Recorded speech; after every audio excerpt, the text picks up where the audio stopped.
RockEyez would like to welcome Lips from Anvil. Hey, man, what's going on? Not too much. How are you, man? Pretty good, pretty good.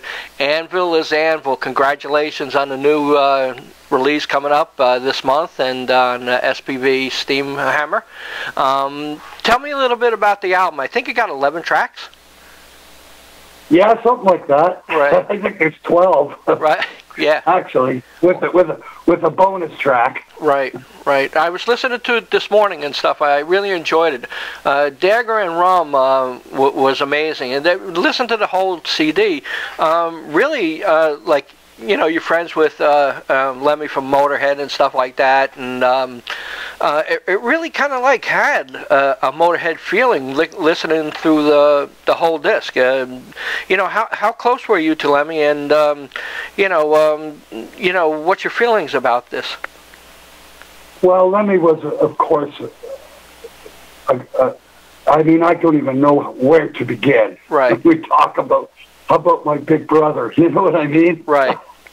Wow. He's like an older brother to me, man. Right. That's what it was like. It's fucking. I'm still fucking grieving, man. It's fucking bad. Right. You know? Yeah. Wow. Yeah, he was a legend and stuff like that. I saw him many times live and stuff like that. He just had that aura about him that an icon, and you know, music will definitely be missing a big part of that. You know. Oh, he was such a wise, the wisest person I think I've ever met. Right. Wow. Like, logical and rational beyond comprehension. Right. Right. Right. Okay. Which I love that. Right. And honest, straight up, fucking brutally honest. Doesn't matter what the subject. He'll say it like it is. Right. He always means what he says and says what he means. That's the kind of person he was. That's unbelievable. Cool. And a character, you know, and a true gentleman. Right. I mean, there's so many. It's just one of those kind of people that it's just a one of a kind person, you know. The first time meeting Lenny goes back to 1981. We were our first album was going to come out. We had been called Lips originally. Right. And when the first album came out, that's when we changed our name. Uh-huh. And the album came out the same day as we opened for Motorhead. Wow. We did 2 shows in Toronto, one after the other. Right. That basically what happened is we play a set, Motorhead plays a set, the place empties, the place fills up, we play a set, Motorhead play a set. Right. Wow. Wow. Because that's what happened at that concert. But right. what an experience, because of course it was our first album, the very beginnings of what the world was to know as heavy metal. Right. Because up until that point, it was called hard rock. Right. You didn't really call it. It wasn't really heavy metal. Was in its infancy, really. Right. Yeah. And we've been friends ever since that point. By 1983, Motorhead had come to Toronto, and they played a huge concert at the Coliseum here. It's just fucking massive. It must have been 40,000 people there. And I don't know, Lenny had some kind of problem with his arm, muscle seizing up. I don't remember exactly what it was, but he was like really, he ended the show early. And Eddie Clark had a hissy fit. Right. He went fucking nuts. And basically quit the band. I mean, that was a major turning point. Right. I was at the show, and of course I came backstage afterwards, and Lemmy's just fucking painting. His arm was really fucked up. Nothing was really said, but the backstage room was as silent as it was like silent. Right. And we left very, very quickly. There wasn't much discussed. The next morning, we got a call from Lemmy's management asking me to come out on the road with them to do the tour and maybe the next album. Wow. And I'm like, I'm in the middle of, like, doing an album? I can't do it. Right. Fuck. Wow. You know, I'm already in Anvil. I'm in the middle of recording Forge and Fire. I can't go. Wow. Wow. Unbelievable. So kind of one of those kind of things. So we've kind of coincided with each other all along, and not only them, but Girl School as well. Right. Yeah. Yeah. Another great. You know, it's like Motorhead, Girl School, Saxon, Raven. It's all like brothers. Right. Yeah. You know, it's a. Wow. It really is. You know, and we've all been friends for fucking decades. You know. Right. Yeah. Definitely. It's just unbelievable, and all fans of each other. Wow. That's great. I mean, that's a magical thing, you know. Right. Biff listens to Anvil just to see what the fuck are you guys up to, right? What, you know, and I listen to the Saxon album. What are you guys up to? Right. That's cool. Cool. Wow. You know, and that's what we do. Right. Yeah. Wow. You know, because we all are still stuck in. We're stuck in our where we are. Right. And it's not a question of being stuck. It's who we are. Right. Yeah. And what we are. That's it. Like Anvil is Anvil, Saxon is Saxon, we are Motorhead, right? Right. I mean, come on, man. We're all very individual and unique unto ourselves. There's only one Saxon. There's only one Anvil. There was only one Motorhead. It's just like it's sort of like a club. Right. Wow. Like that all have our own colors, but we all belong. We're different chapters of the same club.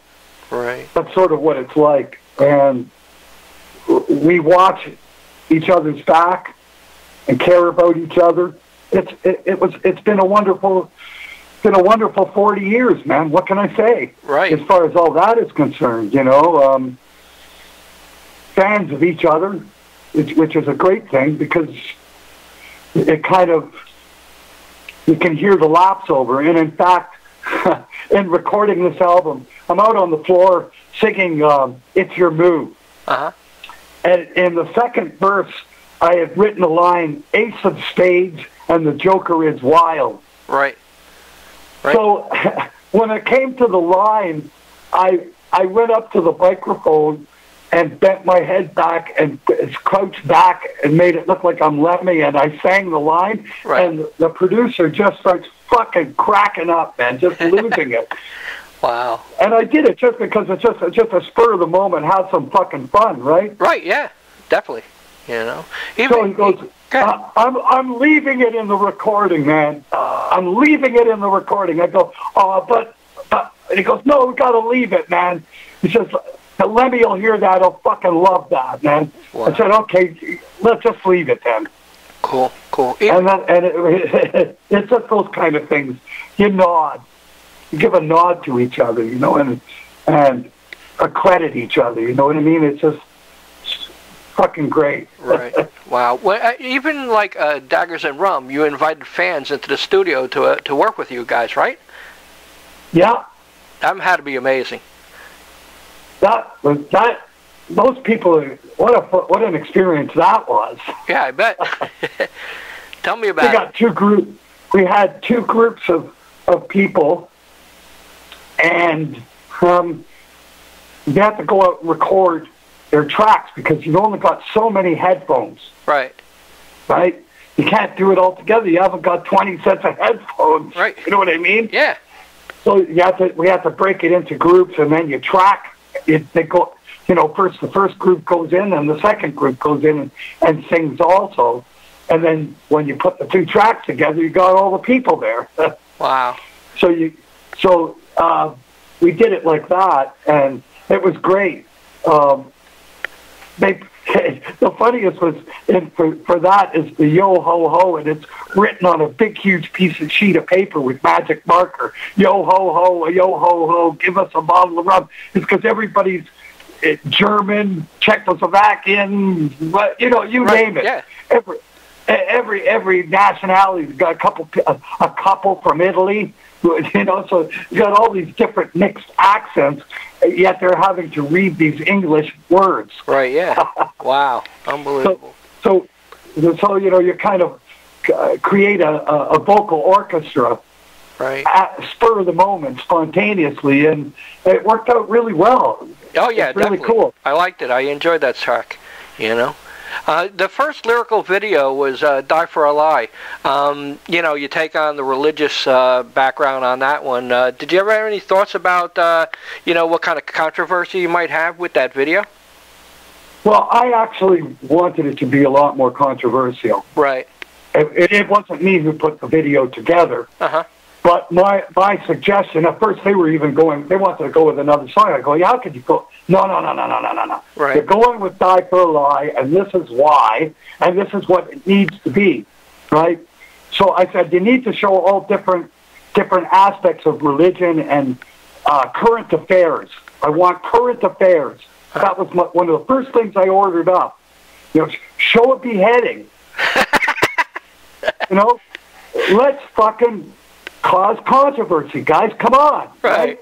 Like that's me. Uh-huh. When I said Die for a Lie, my idea is we're watching some innocent bastard getting his head cut off. Right. Okay. They thought that was too heinous. That would have definitely shocked the people. Yeah, well, I think that we could have gotten a lot more mileage out of that video than what we got. And there's been a few comments about why are you attacking Christianity? Right. Right. And I have to agree with that statement in a certain sense. I'm not attacking Christianity. It's particularly in my lyrics. I'm attacking religion. Right. Yeah. Yep. What I'm attacking is not necessarily religion. I'm talking about people's misinterpretation of it. Right. It's the worst part. Yep, everybody's That's different. The worst part, because the real fact is religion teaches you the exact opposite. Right. Every religion does. You don't go kill people. That's against all religion. No religion tells you to go kill anybody. Right. So that's the first major misinterpretation. Totally fucking wrong. Right. Okay, I get emotional about that. Okay, so what purposes did religion have? What are we doing? They're all theories. There's not 1 inch of scientific or real concrete evidence that any of it is true. Nothing. Right. You're right. So all theory. Everything is a theory. There's no proof of shit. No one can say anything about that. Wow. No one can tell me, when you go, prove to me there's a God. Who can do that? Right. You can't just say, well, it's a feeling inside. Fuck that. What the fuck's that? That's spiritualism. That's not religion. Right. Right. Okay, that's your connection. That's your connection to Mother Earth and your fellow human being, not to an invisible man in the sky who doesn't make a very good living and has to depend on everybody paying into it. Pretty fucking hurting fucking situation, if you ask me. And then to even compound the stupidity is people are dying and have died for thousands of years in the name of these theories. True. It'll never stop. Yeah. And it will never stop until we really learn where we come from and why we're here. Right. Origin. Right. That's why we fill the void of our ignorance with a theory. Wow. That's what's wrong. Yep. So you're building the foundations on quicksand. Unbelievable. So, what's your feelings about life after death then? There may be life after death, but does that have anything to do with the God? No, it has nothing to do with the God. I just wanted to know what your feelings. No, it has nothing to do with the God. That's what I mean by spiritualism. I mean that there's more to what we know. Okay? Right. That I feel, but I don't feel it as that if there's a super being. I think of it as we are all some form of energy, every one of us, and that energy, from what we understand, never goes away. Right. So if and when you die, that energy is released. Who's to say where it goes? And when we talk about energy, there is no time or space. So what are we? I give maybe the concept that we're nothing but that all we are is a capsule, and our energy is what we really are. Wow. Does that have anything to do with a God? Probably not, but that makes us all interconnected in some way or another. Right. And I definitely sense that. And so what I'm essentially saying that is my beliefs are that we are God. Our conscience, our energy, as a race of beings, is what God is. Our consciousness. Wow. The little voice in your head that never shuts up. Even when you're sleeping. Yeah, true. Yeah. That's God. Wow. Let's get back to the album. I see it's going to be coming out on a Double Gatefold clear vinyl. What's your impression of vinyl making that comeback? I think it's a great thing. You like vinyl, huh? I think it's a stupid thing, but it's a great thing. Right. A great thing in the sense that it's physical product. Right.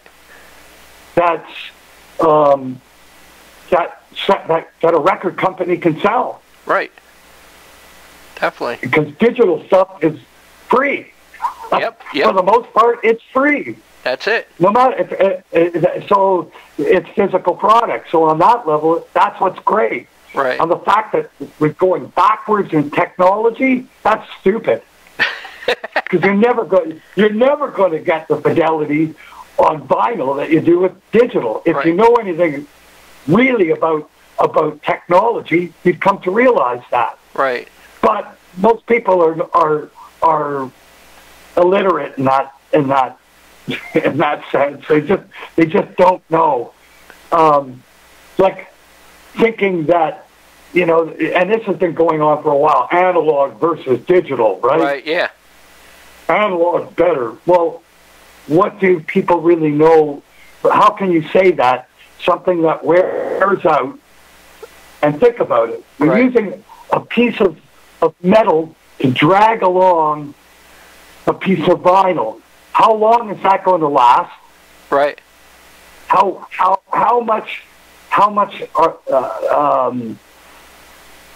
many plays are you going to get on that record? Right, you don't know. That it's going to be perfect.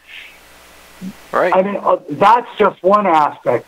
Never mind the fact that the thing was printed from an electronic signal and then carved into vinyl.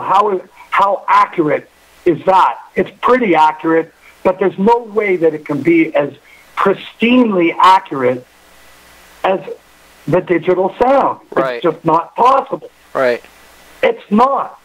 Wow. And the surface noise, the amount of output that a turntable puts out in comparison to a CD player. Right. There's a million reasons why I say, what are these guys doing? okay, the other aspect is people thinking that digital is related to MP3. Well, Right. MP3 and the MP3s are not a good example of what digital is all about. Right. You need high resolution. Right. A higher resolution. Most people, they just want to get 1,000 songs in their player, Right. and they don't care about resolution, so they lower the resolution to whatever, I don't know, a few bytes or whatever, so that each song is, it's like listening to it through sandpaper. You know what I mean? It's like, so if they at least burned it into their MP3 players at a resolution the same as a CD, it's way, then now we're talking business. Right. Okay, then now you're hearing it. So having said that, now the thing is that the average listener can't barely even tell the difference anyway. Right. Yeah. Yep. That's the other aspect. But so making a statement like analog is better than digital, have you heard the difference? 90% of people who say that don't even know, haven't heard the difference. Right. And even if it's presented to them, they don't hear it. Right. Yep. The difference is where you're logging the music. That's the only difference. Right. If you're logging it on vinyl, there's going to be surface noise and everything else, and loss of tonality and everything else. Any way you question it, it's just the nature of it. Right. It cannot be as good. Right. Right. Now you're gonna be going out with Udo coming up very soon, I think, in this month. Yeah. I mean, I was looking at some of the tour dates. Some of the countries I don't even know where they are and stuff like that. That must be great, getting to go to so many different places that people really haven't seen Anvil yet. Is that enjoyable, going from country to country or wherever over there? Yeah, is that enjoyable?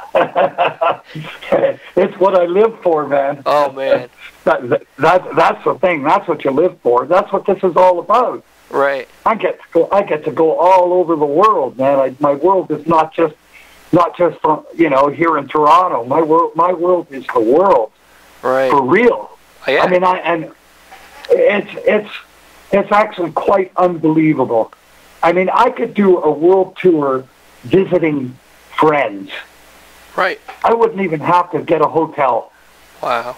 I could go anywhere, pretty much to any country, any city in the world, and call up a friend and go stay at their place. That's what it's turned into for me, and that's a great thing, man. I can't even begin to tell you what a great feeling that is. I could just imagine the different kind of foods you get to eat too. Oh yeah. Every country something well, different. sometimes not so good. I was in Scandinavia, and I'm eating a stew, and I go, that's not bad. And I eat the stew, and they go, what was that? And they go, reindeer. Oh, unbelievable. So sometimes not so good. You know what I mean? Right, yeah. Wow. Unbelievable. Well, Anvil is Anvil. Comes out February 26th. SPV, Steamhammer. Congratulations once again, and it was great talking to you, and I wish you the best on the tour and the album. Would you like to say anything to the fans out there before we end? I'll see you real soon, like in May. Cool. Congratulations, man. Okay, thanks very much. Bye-bye. Bye-bye.